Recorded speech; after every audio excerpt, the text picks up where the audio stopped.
নমস্কার বন্ধুরা, মন্তুলিস ওয়ার্ল্ডে আমি মন্তুলি আরও একবার তোমাদের সবাইকে স্বাগত জানাই। আজ চলে এসেছি বাঙালির একটি অত্যন্ত প্রিয় রেসিপি নিয়ে।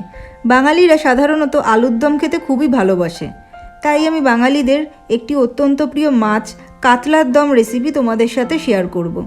এই রেসিপি অত্যন্ত সুস্বাদু, লাঞ্চে বা ডিনারে গরম ভাতের সাথে কাতলার দম খুবই ভালো লাগবে।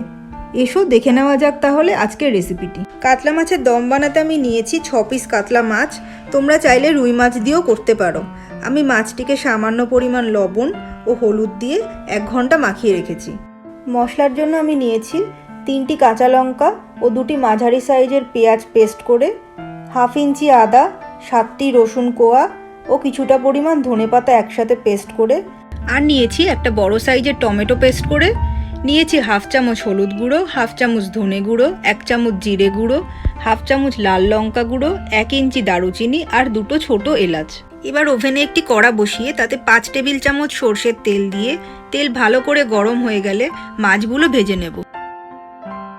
মাছগুলি আমি মিডিয়াম ফ্লেমে ভেজে নেব, যাতে মাছগুলো ভেতর থেকেও ভালো করে ভাজা হয়ে যায় আর ওপরেও কালো না হয়।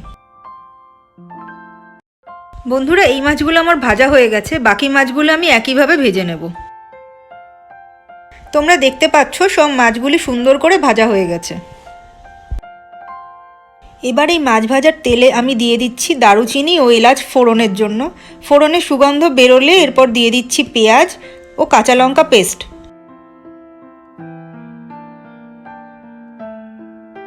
এবার মশলাটাকে আমি মিনিট 3 নেড়ে চেড়ে তার উপরে দিয়ে দেব 1 টেবিল চামচ নুন।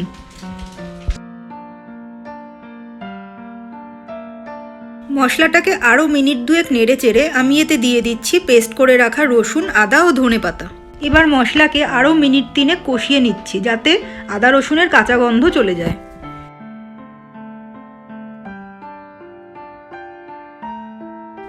মশলা মিনিট 3 কষিয়ে নেওয়ার পর এতে দিয়ে দেব পেস্ট করে রাখা টমেটো।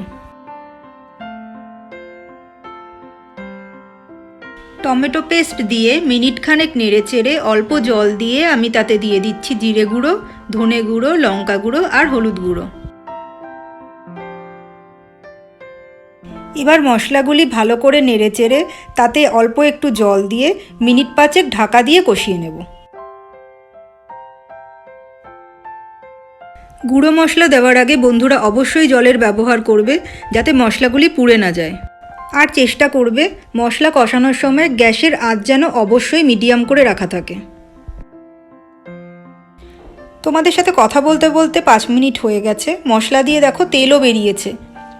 এতে আবারও একটু জল দিয়ে আমি আরও কিছুক্ষণ এটাকে কষিয়ে নেব, যাতে তেল পুরোপুরি মশলা থেকে বেরিয়ে আসে। বন্ধুরা, মশলা পুরোপুরি কষানো হয়ে গেছে, মশলা থেকে তেলও ভালোভাবে বেরিয়ে এসেছে। এবার 1 মিনিট হাই ফ্লেমে মশলাটা নেড়ে চেড়ে তাতে দিয়ে দেব 300 ml উষ্ণ গরম জল। যে কোনো তরকারিতে জল দেবার সময় চেষ্টা করবে উষ্ণ গরম জল ব্যবহার করার, যাতে তরকারির টেস্ট নষ্ট না হয়। জল দিয়ে 2-3 মিনিট ভালো করে ফুটিয়ে দিয়ে দিচ্ছি ভেজে রাখা কাতলা মাছগুলি। এবার ঢাকা দিয়ে কিছুক্ষণ ফুটিয়ে গ্যাসের ওভেন আমি বন্ধ করে দেব। গ্যাসের ওভেন বন্ধ করার পরও আরও মিনিট 2 লিড চাপা দিয়ে রাখতে হবে, যাতে ভেতরের ভাপ বেরিয়ে না যায়। সার্ভের জন্য রেডি আমাদের কাতলা মাছের দম। এটা তোমরা লাঞ্চে বা ডিনারে ভাতের সাথে ট্রাই করতে পারো। তোমরা বাড়িতে বানিয়ে জানাতে কিন্তু একদম ভুলো না রেসিপিটা তোমাদের কেমন লাগলো।